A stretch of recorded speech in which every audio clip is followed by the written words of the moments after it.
The night sky above the dead planet was heavy with clouds of ash. The human ship cut through the air, its engines low, glowing faint against the darkness. The world below had once been alive, green with forests and full of voices. Now it was nothing but ruins, broken towers, and black sand stretching to the horizon. The human, Captain Elias, stepped out of his ship. His boots pressed into the dust, leaving marks that the wind quickly erased. He had traveled far across empty space and now stood on this forgotten world. He expected silence. He expected nothing. But what he found was something he never imagined. A sound carried through the wind. Not the cry of an animal. Not the rustle of broken metal. It was a voice. A weak, trembling voice. "Help me, please." Elias froze. His heart thumped hard. He was alone, at least he thought he was. His hand touched the side of his blaster, though he did not draw it yet. He looked around, eyes sharp, trying to see through the shadows of ruined walls. Then she appeared. From the darkness of a broken archway, a figure stepped forward.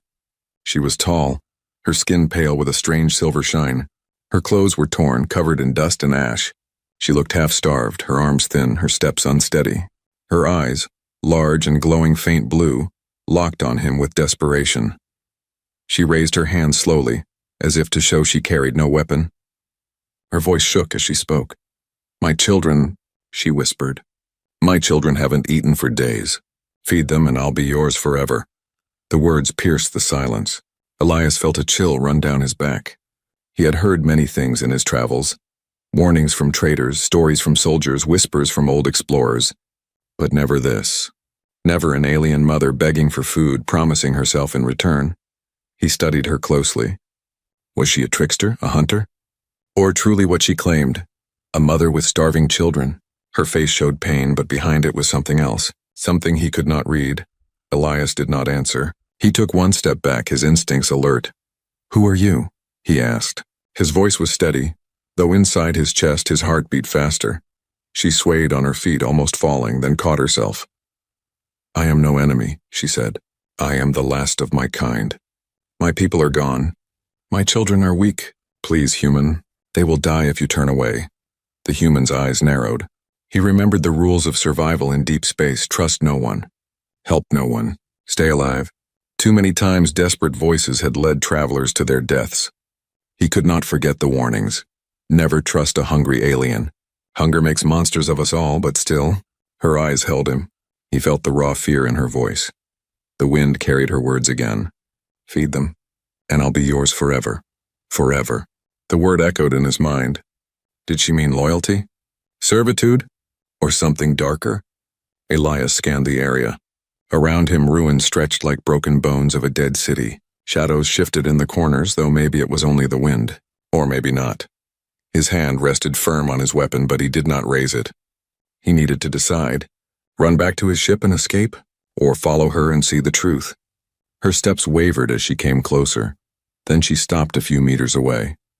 Close enough for him to see the marks on her arms, long claw scratches half-healed. She had fought something.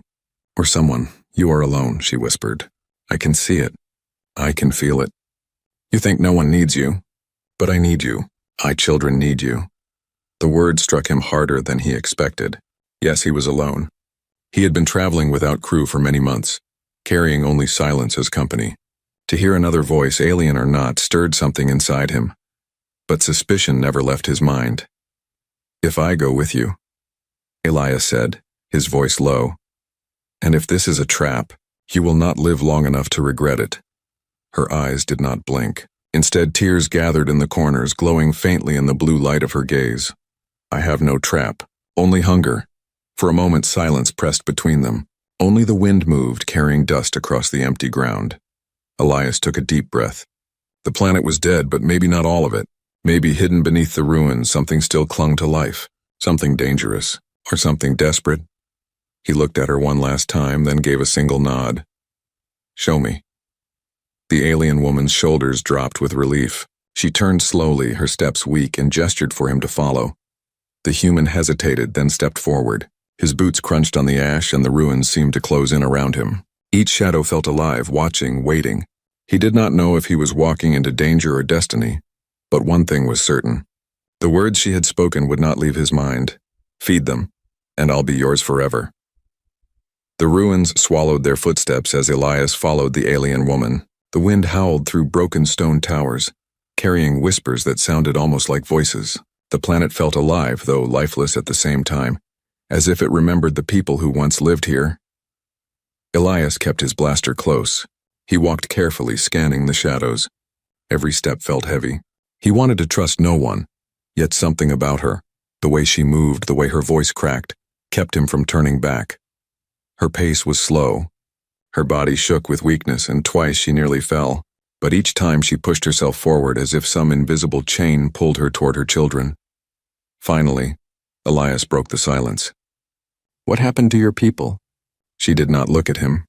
Her voice came low, almost lost in the wind. "We were strong once. This world was ours. Cities stretched to the skies. The stars feared us." She paused, her throat dry. "But hunger came. Wars came, we fell. All of us fell." Elias frowned. "And now only you remain?" She shook her head slowly. "Not only me. My children live. They hide in the dark, waiting for food that never comes." Her words sent a shiver through him. He remembered the glow of her eyes, the strange marks on her skin. If her children were anything like her, what would they look like? And if they were starving, what would they do when they saw him? He stopped walking. "Why ask me? There must be other survivors on this world, or scavengers, or pirates." At this, she finally turned to face him, her eyes locked with his, glowing faint blue in the shadows. "There are no others," she whispered. "No one dares step here. They call this world cursed.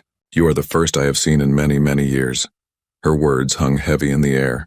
Elias thought of the map he had followed. Traders had spoken of this planet with fear, warning of ghost cities and vanishing ships.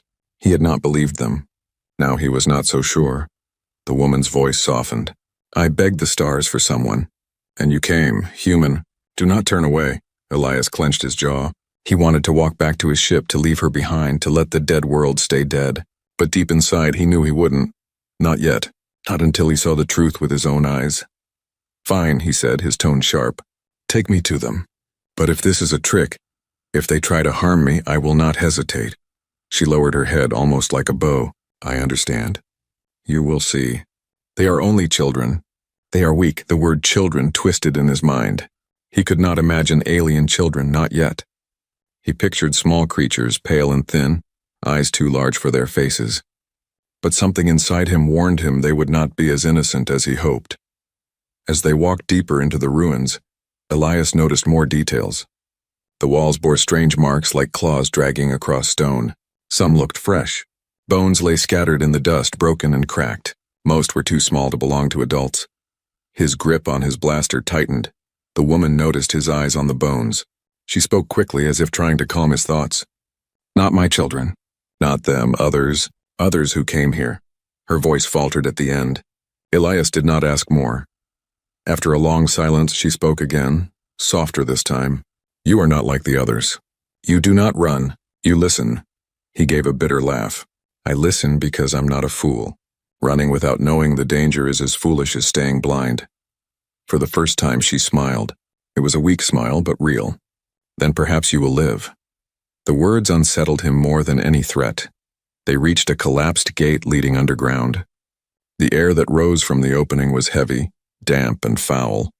Elias wrinkled his nose. It smelled of rot, of hunger, of something waiting in the dark. The woman's steps grew quicker. "They are inside, waiting." Elias paused at the entrance. His instincts screamed at him to stop. Every part of him wanted to turn back. But another part, the same part that had followed her this far, demanded he continue. He spoke firmly. "Remember this, alien. If your children attack me, I will defend myself." She turned, her glowing eyes softer now. "They will not attack. They only hunger. Feed them and they will love you." The word love sat wrong with him. Love was not born from hunger. Love was not bought with food. Still, he took a step forward, his boots crunching on stone, and followed her into the darkness. As the shadows closed around him, his mind repeated her words, heavy like chains. "My children haven't eaten for days. Feed them and I'll be yours forever." The air grew colder as Elias stepped into the underground passage. The stone walls pressed close, damp with moisture, and the smell of decay grew stronger. His footsteps echoed, each sound bouncing back as if the darkness itself was alive. Behind him, the ruined city disappeared. Ahead of him, only black tunnels stretched deeper. The alien woman walked slowly, her glowing eyes the only light guiding the way. Elias tightened his grip on his blaster. He hated places like this, closed, narrow, and filled with shadows. Every instinct told him to leave. But curiosity and something else he could not name pulled him forward. The woman's voice floated back to him. "Do not fear. They are only children. They will not harm you." Her words did not calm him. In fact, they made him even more alert. Children could be innocent, yes, but starving children? Desperate children? He wasn't sure what to expect.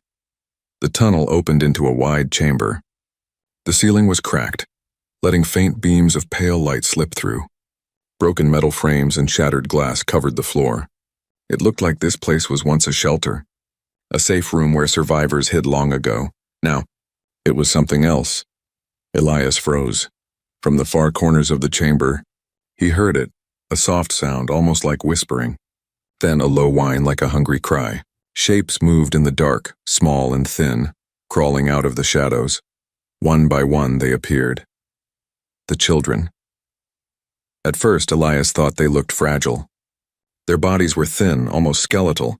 Their skin was pale, glowing faintly under the weak light.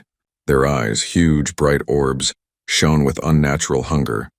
But then he noticed their teeth. Sharp, too sharp, like the fangs of predators, and their fingers ended in small claws, scratching against the stone as they crept closer. The human's breath caught in his throat. His instincts screamed danger. These were not normal children. They were something else, something between innocent and terrifying. The woman stepped forward and lifted her arms. "My children," she whispered, her voice filled with relief. "I have brought food. I have brought hope." The children's glowing eyes turned to Elias. Their cries grew louder, echoing around the chamber. They crawled, shuffled, and limped toward him, their movements both weak and frightening. Elias raised his blaster slightly. His finger hovered over the trigger. "Stay back," he warned. His voice was calm but firm. The woman turned sharply, her eyes glowing brighter. "Do not aim at them. They are starving, but they will not hurt you. Please give them something." Elias hesitated. He carried emergency rations in his pack, dried food that could last weeks, but they were his lifeline. Without them, he could not survive space travel. And now she wanted him to give it away, to these creatures. The children drew closer, their breaths fast, their eyes fixed on his pack. One of them, the smallest, dragged itself across the floor, reaching a clawed hand toward his boot. Elias stepped back quickly, blaster raised. The child froze, whimpering, and pulled its hand away. The woman's voice cracked. "Please, human. They are dying. You are strong. You can live without much, but they cannot. Just one piece, one taste. That is all I ask." Elias looked at her, then at the children. Their ribs showed through their skin. Their mouths opened, revealing sharp teeth, but their cries were soft, weak, pitiful. He had seen soldiers beg for food during wars, men stronger than these creatures. Hunger made everyone desperate. His chest tightened. Against his better judgment, he lowered the blaster slightly and pulled a small ration bar from his pack. He held it out cautiously. The children's eyes widened. They froze for a moment, then one darted forward. It snatched the bar from his hand and tore into it with its sharp teeth. The others watched, whining, then rushed closer, surrounding Elias in a circle of glowing eyes. He stepped back quickly, his heart racing. For a moment, he thought they would attack. But instead, the first child broke the bar into small pieces and shared it with the others. They devoured it, growling softly. Yet their movements became calmer. Their cries quieted. Their eyes, still glowing, softened with relief. The woman knelt beside them, tears running down her face. "You see?" she whispered. "They are not monsters. They only hunger. You saved them." Elias kept his blaster ready, though his hands trembled. The sight of them eating was unsettling. Too animal, too wild, but the way they calmed afterward gave him pause. The smallest child, the one who had first reached for him, crawled closer again. This time it did not grab. It simply looked up at him, eyes wide, glowing faint blue. Then slowly it touched his boot with its claw, not scratching, just resting there. Elias froze, staring down. The touch was light, almost gentle. For a second he felt something strange, like trust, But deep in his mind, one thought repeated. They are changing. Every bite makes them stronger. He pulled his foot back and the child whimpered softly. The woman stood, her eyes on him. You see now, she said. You are the one we needed. With you, they can survive. With you, they can rise again. Elias felt his stomach twist. Her words were heavy, filled with hidden meaning. Rise again. What did she truly mean by that? He looked at the children, their glowing eyes watching him, their sharp teeth dripping with crumbs of his ration bar. For now they were calm. For now they were weak. But hunger had power. Hunger changed everything, and Elias knew. This was only the beginning. The chamber had grown quiet after the children finished the ration bar. Their glowing eyes still followed Elias, but their cries of hunger had faded. For the first time since he entered the ruins, silence pressed on him. Not the silence of emptiness, but the silence of waiting. Elias's hand rested on his blaster. He could not relax, not yet. The image of sharp teeth biting into food stayed fresh in his mind. They had eaten like wild animals, yet when they were done, they sat close together, staring at him with something that almost looked like hope. The alien woman moved closer to him. Her steps were soft, her voice almost gentle. You see, they are calm now. You gave them strength. They trust you. Elias did not answer at once. He studied the children again. Their skin glowed faintly and their ribs were less sharp now, though still thin. One of them leaned against another as if too tired to move. They looked fragile. Too fragile to be a threat, yet he could not forget the claws and fangs. He spoke at last, his tone sharp but low. One bar won't save them. They need more. And I don't have food to waste. The woman lowered her head. I know, but even a little each day will keep them alive. Keep them growing. Elias frowned. Growing. The word echoed in his mind like a warning. He imagined those fangs growing sharper, those claws stronger. How long before weakness turned to strength? One of the children crawled forward again. The same small one who had touched his boot. Its glowing eyes blinked up at him, wide and unblinking. It raised a thin hand, palm open, almost like a beggar. Elias hesitated. His instinct screamed to step back. But another voice inside whispered that this was a test. If the children were dangerous, now was the moment they would show it. Slowly, he reached into his pack and pulled out another ration, this time a dried fruit strip. He knelt halfway, still holding his blaster in his other hand, and extended the food. The child stared at it, then at him. Its claws trembled, but instead of snatching, it waited. Carefully, Elias placed the fruit strip in the open palm. The child clutched it, then crawled backward to the group. Instead of eating it alone, it broke the strip into small pieces and shared them. Each child received a bit, and again their cries softened. The woman's voice shook with emotion. They share. They do not fight. They do not steal. Even in hunger, they stay together. This is who they are. Elias kept his eyes on them. It was true, the children had shared without violence. They ate quickly, but not with greed. And when they finished, they sat quietly, their glowing eyes still fixed on him. For a moment, he felt something strange in his chest, a mix of relief and unease. The woman stepped closer, her face close to his. Her voice was a whisper. You passed the first test. They accepted food from you. That means they accept you. Elias raised an eyebrow. Test? She nodded slowly. They are cautious. They do not trust strangers. But now you are not a stranger. You are something more. Her words unsettled him. He did not want to be something more to these creatures. He only wanted to survive this planet and leave. Still, he could not deny what he had seen. The children's eyes no longer held only hunger. They now carried something else, recognition. The smallest child crawled forward again, this time without fear. It reached out and touched his boot once more, but softer, as if claiming him. Then it made a sound, a low hum, almost like a purr. Elias's heart thumped harder. He forced himself to stay calm, to not move suddenly. The woman knelt beside the child, stroking its thin head. They see you as provider, protector. Already, you are part of them. Elias pulled his boot back gently, shaking his head. Don't mistake kindness for loyalty. I fed them, but that doesn't mean I'm theirs. Her glowing eyes met his. Not theirs. Ours. The chamber grew colder at her words.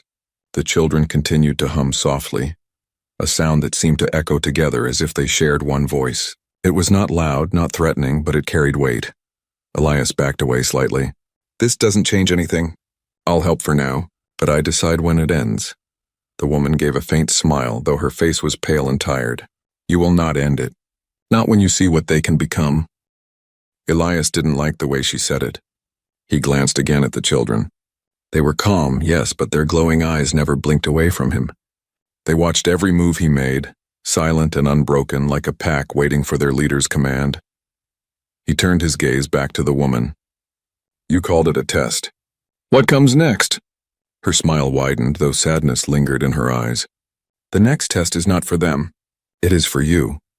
Before Elias could respond, the sound of stone shifting echoed from deeper in the tunnels. The children froze, their glowing eyes snapping toward the noise. The woman stiffened, her body tense. They come, she whispered. Not my children. Not my blood. Something else. Elias raised his blaster at once, instincts sharp. His heart raced. So this was it. The next test. And he knew. Survival was only beginning. The noise from the tunnel faded, leaving only silence again. Elias stood tense, his blaster steady, his eyes fixed on the dark passage. For several moments nothing moved. Only the sound of his breathing filled the air.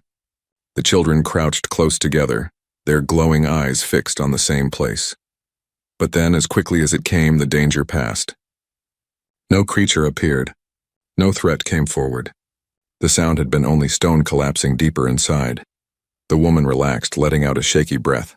The children's hum softened, their eyes shifting back to Elias. You see? She whispered. Even the earth itself tries to test us. But you stayed. You did not flee. That means something.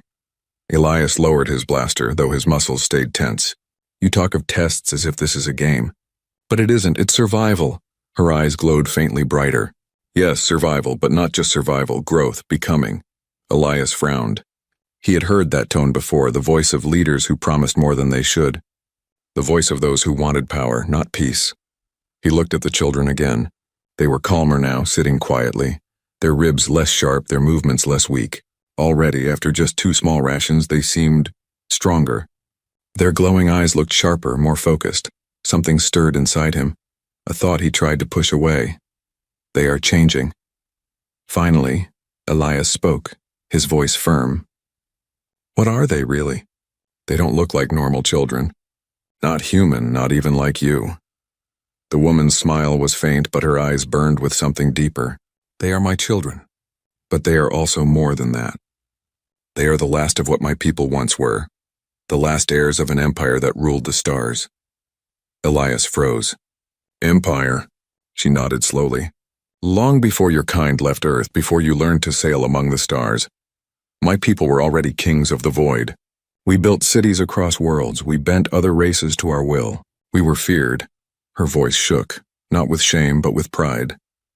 Elias narrowed his eyes. If your people were so powerful, what happened? Hunger, she whispered. Her gaze turned away, heavy with memory. The wars drained us. The skies turned against us. Enemies struck when we were weak. In the end, our empire fell to ash. She looked back at him, her eyes sharp. But not all is gone. My children carry the blood of rulers, the blood of conquerors. Feed them and they will rise again. Stronger than before. Greater than before. Elias's chest tightened. The weight of her words pressed hard on him. You want them to rule again? To rebuild what you lost? Yes, she said simply. And with you they can. Alone they will starve and fade. But with you, your food, your strength, your will, they can live. And they will never forget who gave them that chance. They will make you part of them. Forever. Elias shook his head, stepping back. You talk of power and empire, but all I see are starving children with claws and fangs. And you want me to help them grow into something that could destroy us all. Her voice turned urgent, almost desperate. Not destroy, protect, lead, imagine it, human. Armies at your command. Worlds bowing to your name. My children by your side, loyal to you, bound to you. You would never be alone again. The temptation in her words was sharp, almost like a blade. For a moment, Elias imagined it, standing at the head of an army, never wandering alone, never drifting through empty space. Power, companionship, purpose. But just as quickly, he remembered the warnings. Power came with chains. Companionship built on hunger was not true loyalty. And purpose born from conquest was only destruction. He raised his blaster slightly. You say they are the last heirs of your empire. But maybe your empire died for a reason. Maybe it deserved to die. The woman's eyes flared with anger, but she quickly calmed herself. You are human. You do not understand. Your kind has always been small, fragile. You wander, you fight, you survive, but you do not rule. My children can give you what your kind has never had. Eternity. Her words echoed in the chamber. The children shifted slightly, their glowing eyes unblinking as if they understood every word. Elias stared back at them, his mind a storm. They had shared food with each other. They had touched him gently. They looked fragile, even innocent at moments. But deep inside, he felt the truth pressing against him like cold steel. These were not simply children. They were seeds, seeds of something far larger, far darker. Finally, Elias spoke.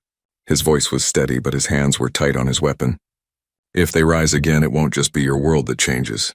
It will be every world, every star, and humanity will not be safe. The woman tilted her head, her faint smile returning. Safe? No one is safe in this universe. But with them, you will not need safety. You will have power. That is greater. Elias's stomach twisted. He could feel the path before him splitting into two roads. One led to escape, leaving her and the children behind to die. The other led to feeding them, keeping them alive, watching them grow into whatever they were meant to become. And though he hated to admit it, he knew both paths were dangerous. The children's glowing eyes stayed on him, silent, waiting. The truth had been revealed. Now the choice was his. Elias could not sleep that night. The underground chamber was silent except for the faint humming of the children. They did not speak, not in any language he knew. But their low, soft sound filled the air like a steady pulse, as if they all shared one voice. It was not loud. It was not harsh, but it pressed on his mind like a drumbeat he could not ignore. He sat against the cracked stone wall, blaster across his knees, eyes fixed on the woman. She rested near the children, her body frail, her arms wrapped around two of the youngest. Her glowing eyes never closed. Even when her head lowered as if to sleep, Elias felt her gaze on him. He looked at the children again. Hours had passed since they last ate, but they no longer whimpered. They simply stared at him as though waiting for his next move. Their eyes glowed faintly in the dark, steady, unblinking. Elias clenched his jaw. He knew what was happening. They were no longer just hungry creatures. They had begun to see him as something more. Provider, protector, maybe even master. And that was the danger. He remembered her words. Feed them, and they will rise again. He imagined what rising would mean. An army of glowing-eyed beings stronger than humans, faster, sharper, with teeth and claws built for survival, a new empire spreading across the stars, and him caught in the middle of it. His mind whispered, if you keep feeding them, you may doom your own people. But another voice inside him asked, if you let them starve, aren't you killing children? The conflict twisted in his chest like a knife. The woman stirred. She stood slowly, her movements weak, and crossed the chamber to him. She knelt, her glowing eyes closed, her voice soft but sharp. You are thinking of leaving, she said. It was not a question. Elias's grip on his blaster tightened. I should. If I stay, I may bring danger to my people. Her voice lowered to a whisper. Your people left you long ago. I can see it in you. You travel alone. No crew, no family. No home. Her words cut deep because they were true. Elias had been alone for too long. He had left Earth behind, left stations, left soldiers, left everything. Out here in the black, he was only a wanderer. The woman leaned closer. But here you are needed. My children need you. I need you. Without you, we die. With you, we live, and more than live. We conquer. Her last word echoed in the chamber like thunder. Conquer. Elias's eyes narrowed. And what happens when you conquer? What happens to my people then? She smiled faintly, almost sadly. Your people will bow, but they will bow to you. You will not be their enemy. You will be their ruler. The temptation was heavy, pressing down on him. A lonely man offered power. A wanderer offered loyalty. A soldier offered an army, but he shook his head. Ruling through fear is no future. I will not trade humanity's safety for my pride. The woman's smile faded.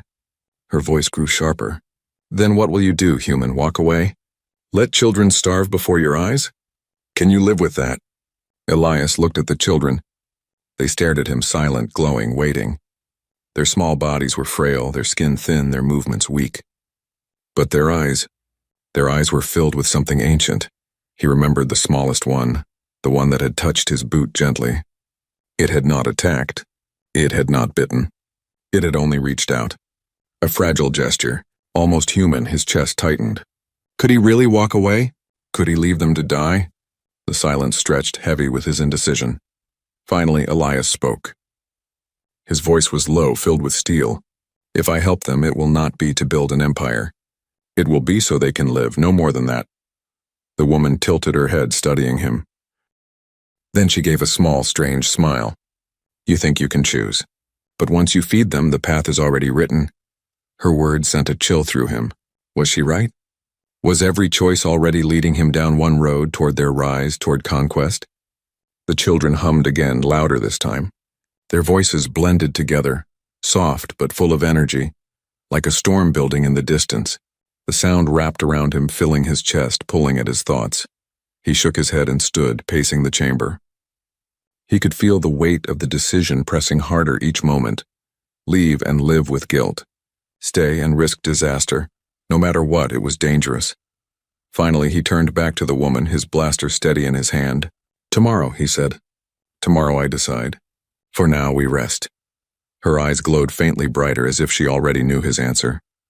Rest then, she whispered. But know this, the children dream of you already. In their dreams you do not leave. The words followed him as he sat again, back to the cold wall. The children's glow filled the chamber like small stars. Their hum drifted into his ears until his mind felt heavy. His thoughts blurred, and in the darkness, Elias realized the truth. Whether he chose to stay or leave, he was already bound to them. The chamber was restless. Elias woke to the sound of movement.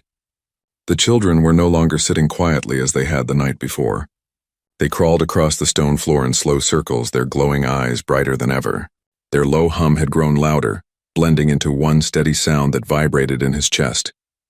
The woman stood among them, her face pale but her eyes alive with fire. She looked at Elias with something like triumph. They are ready, she whispered. They hunger again.